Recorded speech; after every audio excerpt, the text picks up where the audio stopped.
are joined again with Dr. Jason Maljares. He is a neurologist at St. Francis, and last time he was here we talked about strokes. We learned all about them, causes, prevention, all of those things, but we also hear a lot about a mini stroke, so we're going to be talking a little bit about that today. So thank you for joining us here this morning. Thanks for having me. Yeah, so I feel like we hear the term a lot, and people say they had a mini stroke. What exactly is that?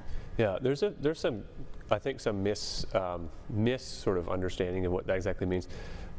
Probably what most people are referring to, at least in my experience when they say that, is something called a TIA, which stands for transient, which is self-explanatory, ischemic, which means a loss of blood supply, attack. So technically a TIA is like you had a brief interruption of blood supply to part of the brain, but excuse me, the interruption got resolved on its own, so there was no lasting damage. And so you have briefly symptoms, could be a few minutes, few hours, and then the issue gets resolved on its own. Sometimes the body is able to take care of it, and there's no lasting symptoms. But the problem is, so first of all, a mini stroke is not exactly that, because a stroke by definition is there has been damage, so there's a little bit, but that's mostly what people are referring to. And then the other kind of potential issue with that is it's somewhat of a basket diagnosis, so anything that is transient, that has no other explanation. Maybe you have some kind of episode for 5 minutes at home and you go to the emergency room and do all these tests and everything's negative. It's like, I don't know, maybe it was a mini stroke, and then you get that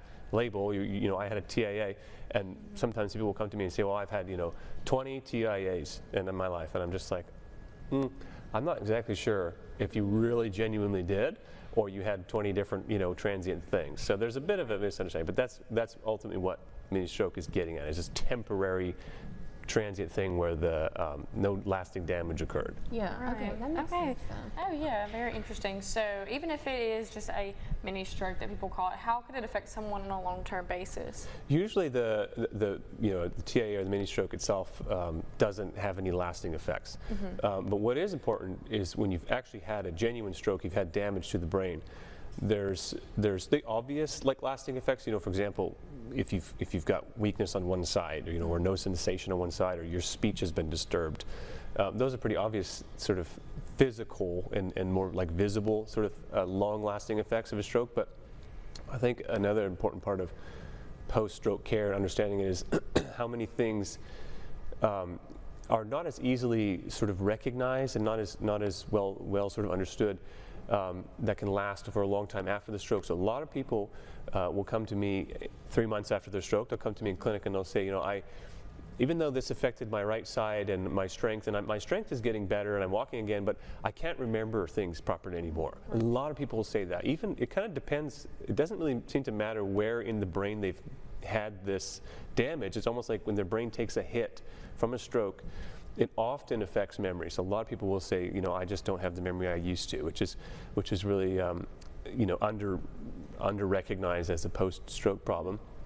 Another example would be mood, basically. So especially with people who've had strokes that are really disabling, as you can imagine, you can't do the things you used to do anymore. So depression after a stroke is another very common thing. Often goes under recognized. Like often people don't come in and say, well, I'm so depressed. They say, I'm still disabled and they can't do these physical things, but I have to sort of ask them a little bit, dig deeper, and sure enough, they've had quite a bit of mood, change, as you can imagine, right? After something like that. Yeah, for sure. And I feel like something else that maybe is a little misunderstood. I feel lots of people throwing around what might be causing strokes or what you can do to prevent it, but what are the causes and preventions that we should be aware of?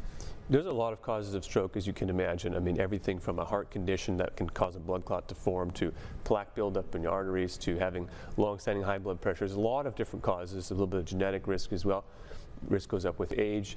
But it's interestingly, I'll ask a lot of my patients in the hospital, I'll just say, out of curiosity, so I know your understanding, what do you think is the reason why you ended up here today? Why do you think you had a stroke? Well, people say, well, maybe it's genetic. I don't know, my dad had one, and he was this age or something. I say, yeah, it could be. But, what about things like eating ultra-processed food all day and drinking, multiple sodas, and maybe smoking, and, and never eating any food that just comes from nature and that sort of thing. Like how about all those other environmental factors that you're actually somewhat in control of, and a lot of people, that kind of surprised them, especially the food. And obviously, I talk a lot about diet and and kind of how we can change. We can never bring our risk of anything to zero, but we can definitely lower it, right? So like obviously you can lower your risk of stroke and other issues by not smoking, you know, heavy alcohol. Those are more obvious things that most people are aware of, but as I always try to emphasize, like so much of what we eat and put in our bodies, things with high sugar content, high simple carb content, high seed oil content, very inflammatory, that drives high blood pressure and kidney disease and, you know, our cancer risk and our dementia risk and heart disease and all these things, and that also increases our risk of stroke. So the more we can pay attention to those environmental factors, the better. You know, we have medicines that can help bring your stroke risk down, but you can't rely on them. They're only going to do so much, right? There's a lot that you can do in terms of just cleaning up what you eat. Yeah. I feel like a lot of times when we talk, it comes back to that, which can be repetitive, but I also think it's good because, like you said, it is something that we can, to a degree, actually control. So definitely instead of having to rely on other things for it. Yeah, for sure. Well, thank you for joining us, and of course, this is just a lot of good information to know, and definitely some good reminders just to keep up there. But thank you again for joining us and just trying to keep everybody safe and aware.